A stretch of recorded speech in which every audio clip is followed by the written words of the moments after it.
ይኸው ለምሳሌ አሁን ዝም ብለን የሆነ አቧራ ነገር እናስነካው ተመልከተው ልብሱ የት ነው ያለው እዚቹ ጋር አይደለም አቧራውስ እዚቹ አይደለም ልክ በመመታው ሰዓት ላይ ልብሱ ወደ ኋላ ሲሄድ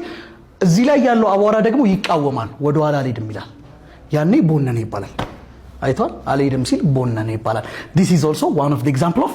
inertia what does mean inertia ዝም ብላችሁ በአማርኛ መፍዘዝ ሲባል it needs a force አንድ ቦታ ላይ የሆነ ነገር ለመጀመር ኤክስተርናል ፎርስ ካስፈለገ ያ ነገር ፈዛዛ ነው ይባላል በፊዚክስ አንድ ቦዲ ያለበትን ሞሽን ላለመቀየር የሚያደርገውን ተቃውሞ we call it inertia ኢንን ሞሽን ላይ ብቻ እናነሳዋለን እንጂ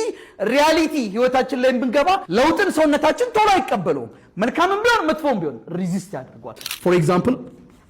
አንድ መኪና ወደፊት እየሄደ ድንገት ፍሬም ቢሰውነታችሁ ወዴት ይላል ወደፊት ለምን መኪናው ወደፊት ሲሄድ እናንተ ወዴት ነው የምትሄዱት አብራችሁ ወደፊት አይደለም ልክ መኪናው ፍሬም ሲሰውነታችሁ አይ አልቆምም ካልወጣው ብሎ ወደፊት ይላል ቀድሞ ወደፊት ይሄዳል ነበር ስለዚህ ልክ መኪናው ሲቆም ሰውነታችሁ ያንን ለውጥ ይቃወምና ወደፊት ካልሄድኩኝ ይላል ኢነርሺያ አንደኛ ሁለተኛ ምናልባት መኪናው ቆሟል ድንገት ቢነሳ ሰውነታችሁ ወዴት ይላል ወደ ኋላ ነው የሚለው ለምን ልክ መኪናው ወደፊት ሲሄድ ሰውነታችሁ ይላል አይ ቀድም የነበርኩበት ቦታ ካልቆምኩኝ ብሎ ወደ ኋላ ይቃወማል ማለት ነው እሺ መኪናው ድንገት እንደዚህ ይሄድ ድንገት ቢታጠፍስ ሰውነታችሁ ወዴት ነው የሚለው ወደ ጎን ለምንድን ነው ወደዚህ ሰውነታችሁ ጥፍ የሚለው ቀድም እንዲቀጥላችሁ አልነበር የመጣችሁት ሰውነታችሁ አይ እንደቀድሙ ካልሄድኩኝ ብሎ የሚቃወምበት አቅም ማለት ነው ሁሉም ቦዲ ኢነርሺያ አለው ሁሉም ቦዲዎች ኢነርሺያ አላቸው ከተባለ የአንድ ቦዲ ኢነርሺያ ዲፔንድ የሚሆነው ማሱ ላይ ነው which means ቦዲው ማሱ በጨመረ ቁጥር ኢነርሺያውን በዛው ልክ እየጨመረ ይሄዳል